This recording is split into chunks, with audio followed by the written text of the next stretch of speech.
안녕하세요. 오늘은 인터넷 프로토콜, 인터넷과 인터넷 프로토콜의 발전 및 주요 개념에 대해서 알아보도록 하겠습니다. 자, 우선 인터넷의 유래를 한번 살펴볼게요. 이 그림은 전 세계의 라우터가 네트워크와 네트워크 사이의 통신 장비입니다.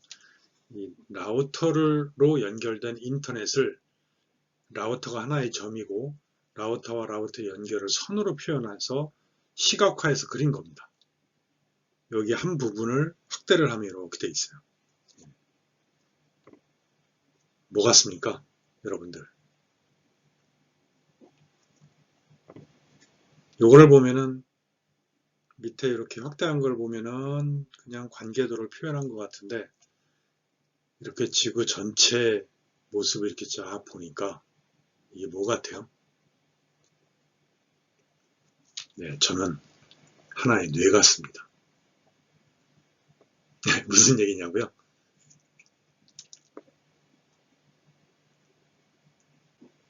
일종의 인터넷망으로 연결되어 있는 지구는 외계인들이 봤을 때는 하나의 큰 살아있는 생명체처럼 보입니다. 만약에 외계인이 와서 여기를 파괴시켰다고 합시다. 일부를. 그러면 통신이 안 될까요? 파괴된 부분, 원래 연결되어 있던 신호선들이 끊어졌다 하더라도 통신이 안 될까요? 아닙니다. 거미줄처럼 돼 있어서 시간은 좀 걸리겠지만 우회를 해서 또 통신이 됩니다. 외계인이 지구에 와서 지구의 인터넷망을 끊으려면요 모든 네트워크 케이블을 다 끊어야 됩니다. 그게 불가능하겠죠. 즉 외계인 입장에서 봤을 때 인터넷망은 죽이기 힘든, 지구를 통째로 날려버리기 전에는 없애기 힘든 하나의 살아있는 생명체처럼 보일 가능성이 높습니다. 초도부터 재미있는 얘기 좀 해봤습니다. 자, 인터넷망의 시초를 봅시다. 인터넷망의 시초는 우리가 알파넷이라고 합니다. 최초의 네트워크와 네트워크 사이의 통신, 망과 망 사이의 통신이 이루어진 게 바로 알파넷입니다. 1969년 10월 29일 UCLA, LA에 있는 대학입니다. UCLA라는 대학과 SRI, 산호세에 있는 스탠포드 리서치 인스티튜트, 그래서 스탠포드 대학의 부설 연구소입니다. 즉 두 대학의 연구소를 연결을 해서 서로 컴퓨터와 컴퓨터끼리 그 연구소에 있는 컴퓨터들끼리 서로 통신을 할 수 있도록 실제로 구축해 놓은 겁니다. 이게 알파넷의 시초가 되겠습니다. 근데 이 연구를 왜 대학과 대학의 연구소들이 이렇게 연결을 했을까요? 미국 국방부 산하의 고등 연구소들 사이에 연구용 네트워크를 이 두 학교에다가 두 연구기관에다가 의뢰를 한 겁니다. 어떻게 의뢰를 했느냐?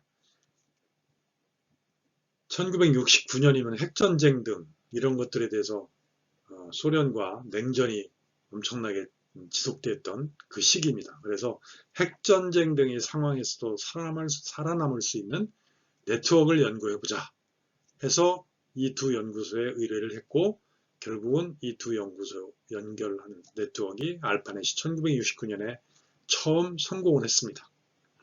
근데 이 네트워크가 어떤 네트워크였느냐? 회선 교환 방식에서 패킷 교환 방식으로 연결이 됩니다. 즉 이전에는 전화망을 통한 통신이었어요. 그런데 이 전화망을 통한 통신은 케이블이 딱 끊김과 동시에 통신이 불가하게 됩니다. 근데 이 패킷 교환망을 만들면서 패킷을 소위 서킷 스위칭과 패킷 스위칭을 간단히 말씀드리면 서킷 스위칭은 서로 통화하는 두 양쪽 끝 사이에 전기 신호가 흘러갈 수 있는 신호선이 연결되는 겁니다. 물리적으로. 패킷 교환은 그게 아니에요. 전달할 데이터를 자릅니다. 잘라가지고 그거를 던지면은 그 토막토막 던지는 것들이 어떤 한 경로를 통해서만 가는 게 아니고 다른 경로를 통해서 갈 수 있게 만드는 게 패킷 스위칭이에요. 그래서 서킷 스위칭으로는 한 군데 파괴되면 통신 두절된다. 이건 어쩔 수 없는 상황이다. 그러면 한 신호선이 파괴되더라도 데이터가 전달되기 위해서는 패킷으로 쪼개자. 그리고 그 패킷이 어떤 경로를 통해서 가든 신경 쓰지 말자. 이게 바로 패킷 스위칭입니다. 그래서 교환기들을 서킷 스위칭 교환기들을 패킷 스위칭 교환기로 바꾸어서 네트워크를 만드는 것, 그 최초의 네트워크가 바로 알파넷이라는 겁니다.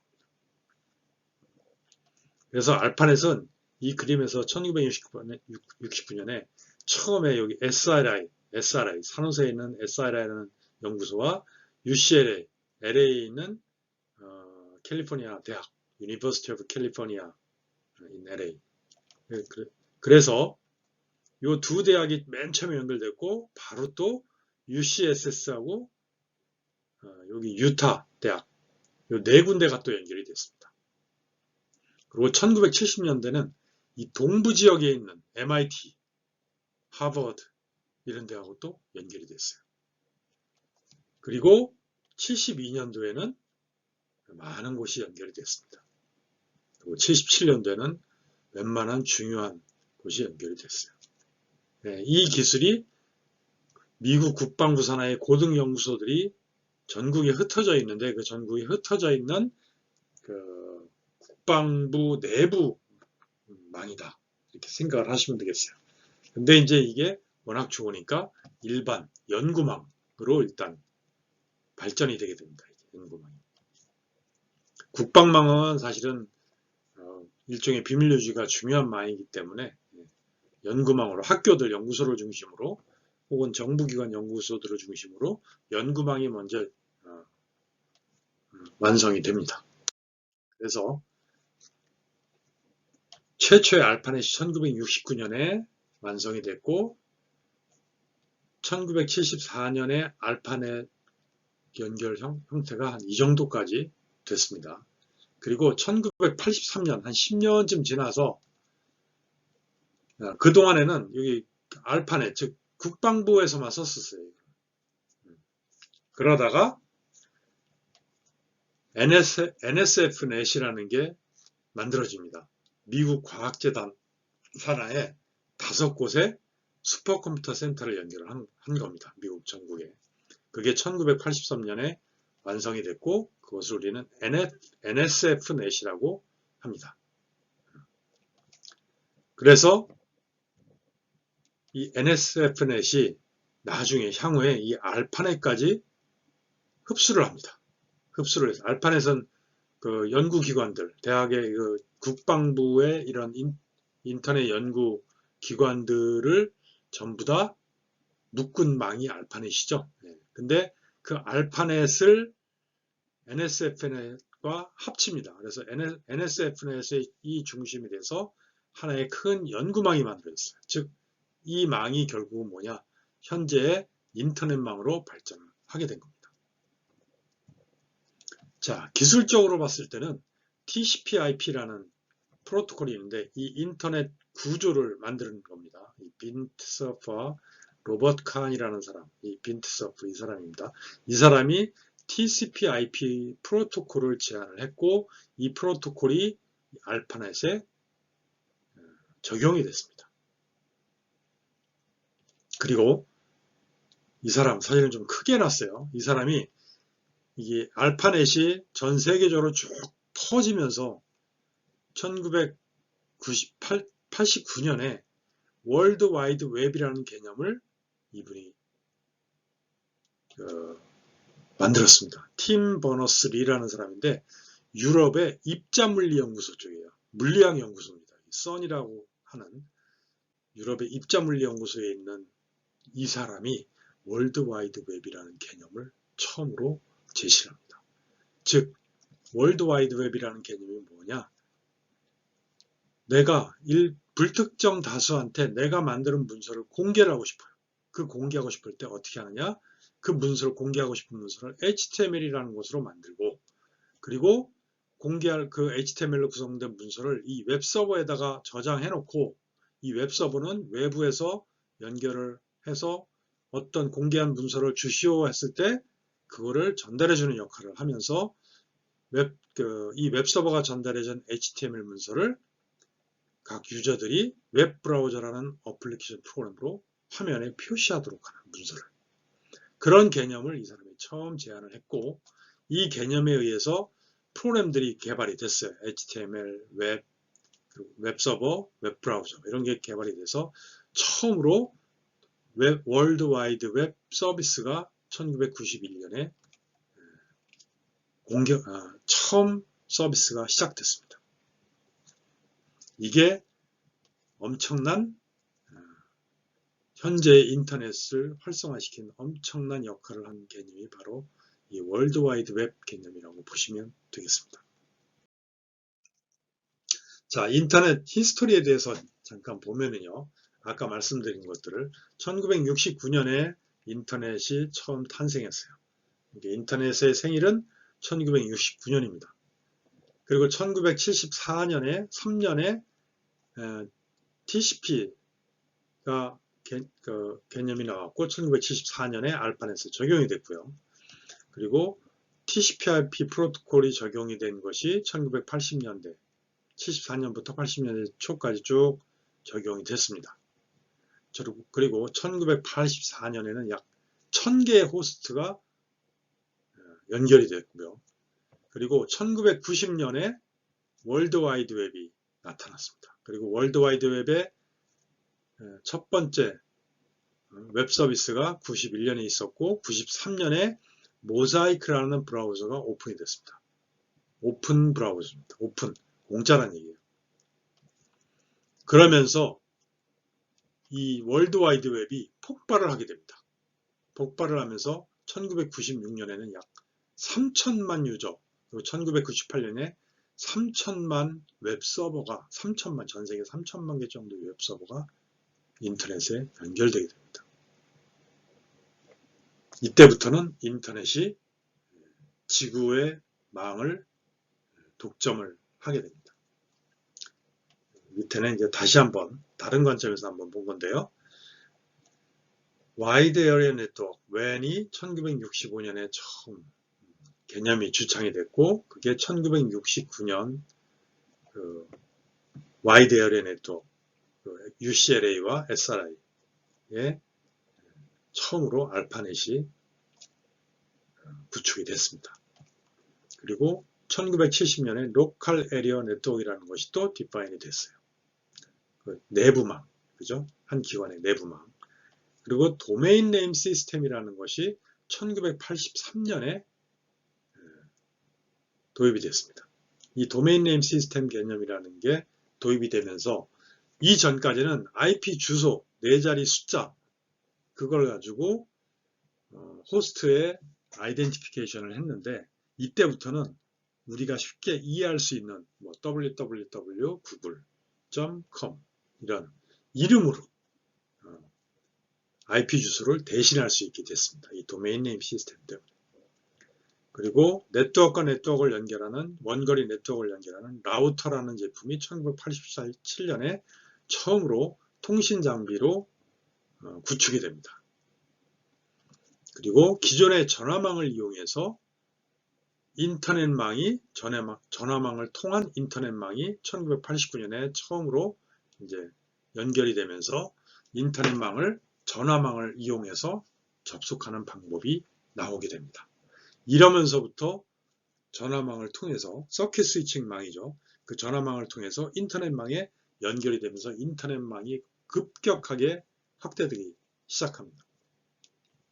그리고 1990년에 HTML, 그리고 월드와이드 웹이 91년에 처음 서비스가 됐고요. 페이스북, 그리고 지금은 수십억 유저들이 인터넷망에 연결이 되어 있죠. 자, 그럼 월드와이드 웹이라는 게 뭔지 좀 더 자세히 살펴보도록 하겠습니다. 월드와이드 웹이란 인터넷에 연결된 사용자들이 서로의 정보를 공유할 수 있는 공간을 의미합니다. 간단히 줄여서 www 혹은 W3라고도 부르며 간단히 웹이라고도 합니다. 그래서 월드와이드웹은 월드와이드웹을 구성하는 3요소는 HTML, 공개되는 문서, HTML로 되어 있는 문서와 그 문서를 전달해주는 웹서버, 그리고 전달된 HTML 문서를 보여주게 하는 웹브라우저. 이 3요소가 월드와이드웹이라고 보시면 되겠고, 그래서 HTML, 공개하고자 하는 문서를 정의하는 언어입니다. 하이퍼텍스트 마크업 랭귀지. 그리고 웹서버, HTML 문서를 요청자에게 제공하는 프로그램입니다. 즉, 이 프로그램은 인터넷망에 연결된 컴퓨터에서 돌고 있으면 되는 거죠. 그리고 웹브라우저, HTML 문서를 화면에 표시해주는 프로그램, 즉 우리가 사용하는 PC의 어플리케이션 프로그램이라고 보시면 되겠고, HTTP라는 것은 하이퍼텍스트 트랜스퍼 프로토콜에서 웹서버와 웹브라우저 사이에 이 HTML 문서를 요청하고 문서를 전달하는 규약입니다. 통신 규약입니다. 그래서 개념적으로 이런 식으로 표현을 합니다, 보통.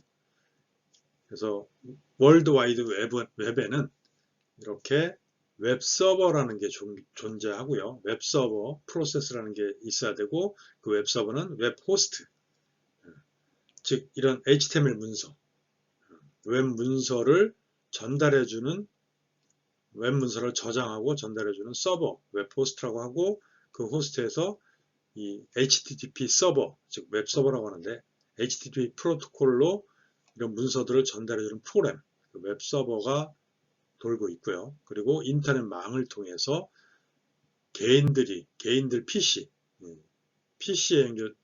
앞에 있는 유저들이죠. 그 유저들한테 전달을 해주는데, 그 전달된 HTML 문서는 인터넷 익스플로러, 파이어폭스, 사파리, 크롬 등 여러 가지 웹브라우저한테 전달이 되면 이 웹브라우저들이 멋있게 문서를 화면에 표현해 주는 겁니다. 그래서 인터넷을 통해서 웹서버와 PC에 있는 웹브라우저들이 커뮤니케이션하는 프로토콜, 통신 규약을 우리는 HTTP라고 합니다. 그래서 이 그림과 같이 전 세계 인터넷망이 쫙 있고, 여기에 그 웹서버도 존재할 수 있고, 그냥 일반 유저들, PC들도 연결이 될 수가 있는 겁니다. 자, 그런데 이런 웹, 1990년에 이 월드와이드웹 개념이 나오고, 1990년대 중반에 이 월드와이드 웹에 대한 이제 관리가 필요하게 됐습니다. 그 관리를 위해서 국제 기구가 만들어졌어요. 그걸 뭐라고 하냐면 월드와이드웹 컨소시엄이라고 합니다. 이 W3C는 웹 표준을 정하는 국제 기구입니다. 그래서 예를 들면 HTML에 어떤 태그는 필요하지 않고 어떤 태그는 또 시대 요구에서 추가되어야 될 필요가 있다. 이런 것들을 서로 정하는 겁니다. 아까 월드와이드웹을 구성하는 3요소 있죠. 3요소와 관련된 모든 것들을 정의를 하는 데가 바로 W3C입니다. 그리고 의장은 HTML을 처음 창시했던 팀 버너스리, 제가 아까 사진 크게 해놨었죠. 이 사람이 W3C의 의장입니다. 이 W3C에서는 주로 HTML, 그리고 CSS, 자바스크립트 이런 것들을 정의를 합니다. 그리고 이 단계를 보면 국제 표준을 정하는 단계는 초안, 누군가 발의를 하면 워킹 드래프트가 만들어집니다. 이걸 초안이라고 합니다. 초안을 여러 번에 거쳐서 위원회가 있어서 이 위원회에서 심사를 합니다. 해보니까 뭔가 괜찮은 것 같아요. 괜찮은 것 같아. 그러면은 캔디데이트 레코멘데이션. 이거 국제 표준을 정할 수 있는 하나의 후보로서 인정이 되면서 여기서 또 디테일한 자세한 것들이 또 토의가 되고 어떻게 할 건지 방향을 잡게 됩니다. 그럼 이 방향 잡은 게 심사를 통과해서 오케이 되면 proposed recommendation입니다. 어느 정도 기술적인 게 완성이 된 거죠. 그럼 기술적인 게 완성이 되면 국제 표준과 관련된 여러 가지 검토를 또 해서 이런 거는 또 이렇게 수정해야 되겠구나 또 수정을 합니다. 이 수정 단계가 끝나서 오케이 하면 이제 권고안이 발의가 되는 겁니다. 이때부터는 이제 이게 국제 표준으로서의 역할을 하게 되는 겁니다. 그래서 그동안 W3C에서 제정했던 게 주로 이런 것들이었어요. 특히 이제 HTML. 1991년에 HTML 1.0이 나왔고 W3C가 1994년에 등장을 했고요. 이때부터 이제 HTML 관련된 표준이 한 국제기구에 의해서 관리가 되게 됩니다. 그래서 HTML 2.0, 3.2, 중간에 뭐 3.0도 있겠죠. 근데 이제 중요한 이슈가 되는 부분들이 결정된 게 이런 시기들입니다. 그리고 HTML 4.01도 나왔고, 그리고 2000년에 HTML 1.0이 나오게 됩니다. HTML 1.0이 나왔고, HTML5가 2007년에 처음으로 워킹 드래프트가 제안이 되면서 2012년에 HTML5가 최종 국제 표준으로 권고가 됩니다. 그 히스토리를 보면 맨 처음에 HTML이 4.01이 1999년에 레코멘데이션이 됐어요. 국제 표준이 됐습니다. 그리고 이때 비슷한 시기에 XML 1.0이라는 게 또 존재했어요.